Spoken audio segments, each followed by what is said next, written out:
Et bonjour à tous les amis, bienvenue sur Mini Studio Scale Models, j'espère que vous allez bien. Bienvenue dans ce nouvel épisode consacré au montage de la Kawasaki GPZ 900R proposée par Aoshima. On est sur une échelle 1/12e. Bienvenue à vous si vous arrivez en cours de montage, n'hésitez pas à aller voir mes autres vidéos, à liker, à partager et surtout à vous abonner. Et n'oubliez pas d'activer la petite cloche pour ne rien manquer des futures vidéos. Voilà, maintenant une fois que ça c'est dit, on peut passer aux choses sérieuses.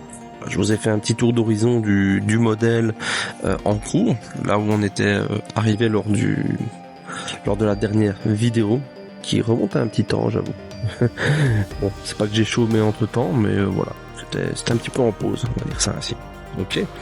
Alors aujourd'hui, on va s'attaquer au compteur. Alors, c'est une petite pièce, évidemment.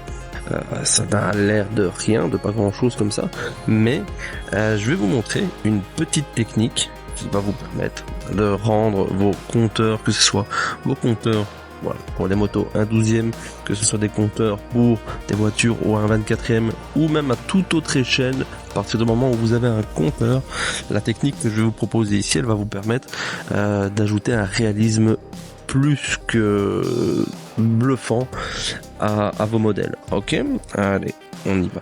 On va faire le tour de tout ça. Donc la pièce que l'on va utiliser essentiellement, qu'on va utiliser façon de parler, sur laquelle on va travailler aujourd'hui essentiellement, c'est le compteur. Donc la moto, on la met de côté. On prend notre petit support, le petit matos qui va nous être d'une aide plus que la bienvenue, étant donné que c'est une petite pièce. Commencer à tenir ça entre ses doigts pendant qu'on travaille, non merci. Donc on va installer notre petit compteur dans le support, le petit matos, et vous allez le voir par la suite de la vidéo, c'est très pratique pour travailler.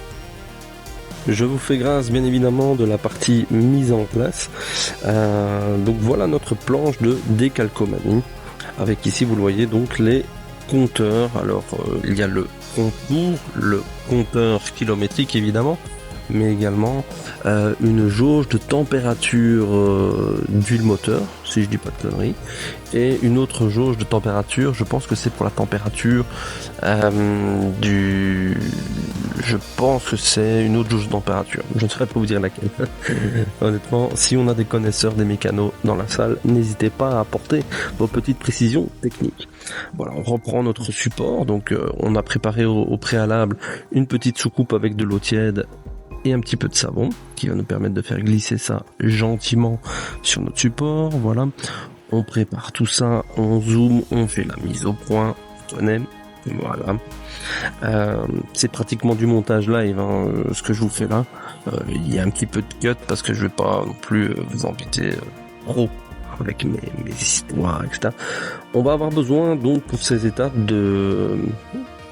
du micro 7 de chez Microscale. C'est ce que j'utilise moi personnellement.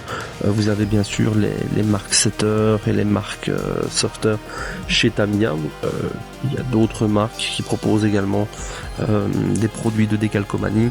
Il y en a un qui nous sert notamment pour l'encollage, je vais dire ça ainsi, et l'autre qui va nous permettre donc le rouge qui lui va nous permettre d'assouplir notre décalcomanie. Voilà, donc au préalable je viens appliquer quelques gouttes de mon produit. Le temps d'appliquer mes quelques gouttes de micro 7, l'eau a déjà fait son travail, l'eau tiède a déjà fait son travail et je peux déjà venir appliquer mon premier décalcomanie. On va donc venir le disposer gentiment, doucement, à l'aide de nos petits outils là. Moi je m'aide personnellement d'un pinceau et d'un X-Acto.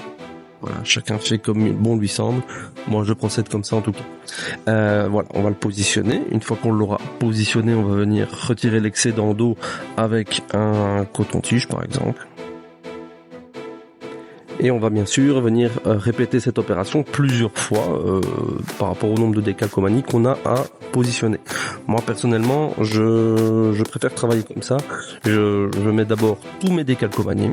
Ok, je mets mes décalcomanies, je mets mon micro 7, je mets mes décalcomanies, je les positionne, je les sèche et ensuite, seulement une fois tous mes décalcomanies placés, là je vais venir mettre mon assouplissant. Je préfère travailler comme ça personnellement. Ça ne concerne que moi. C'est pas la manière de faire par excellence. Je suis pas ici pour vous dire ce que vous devez faire. Je vous dis ce que je fais moi. Si vous voulez faire pareil, que bien vous fasse. Alors je ne sais pas si je suis le seul à penser ça, ou en tout cas à ressentir ça, mais j'ai l'impression que plus un décalcomanie est grand, et plus il est compliqué à travailler, à mettre en place, à mettre en forme. C'est une constatation, un avis personnel. Je ne sais pas si je suis tout seul dans ce cas-là. N'hésitez pas dans la barre des commentaires à me dire, tiens, ce que votre expérience de maquettiste, qu'est-ce que vous en pensez à ce sujet, si vous aussi vous trouvez qu'un décalcomanie est plus compliqué à travailler, plus il est grand, plus il est compliqué à travailler, je trouve. Dites-moi dans les commentaires ce que vous en pensez. Ok, là on place déjà notre dernier décalcomanie. Ça a été plutôt rapide, plutôt simple, plutôt efficace. J'avais un petit peu peur de la qualité des décalcomanies du kit. Bon, ça se passe plutôt bien en tout cas sur cette décalcomanie de compteur. Rien à dire. Pour les autres, je peux pas vraiment avoir un avis, étant donné que je ne les ai pas utilisés et je ne les utiliserai pas, puisque, comme vous le savez, on va faire une déco Top Gun avec les décalcomanies de chez Blue Stuff.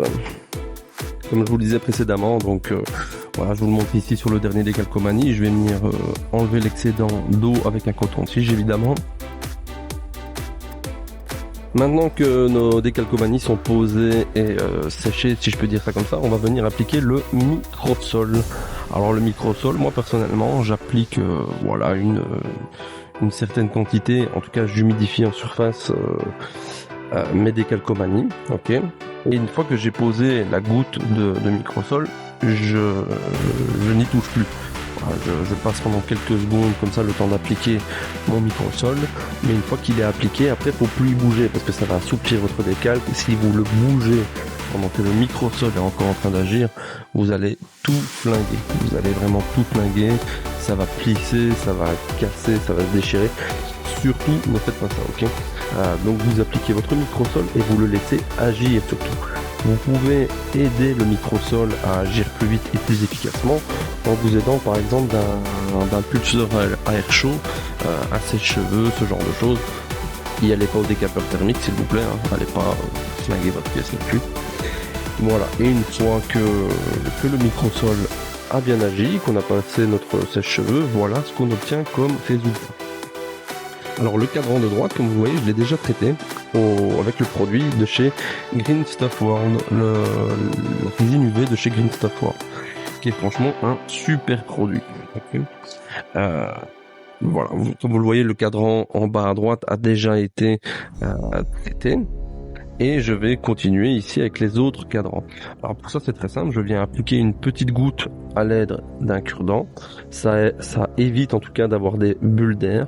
Et ensuite avec une lampe UV, ici de chez Green Stuff World également, mais vous pourrez utiliser n'importe quelle lampe UV, tant que c'est une lampe UV.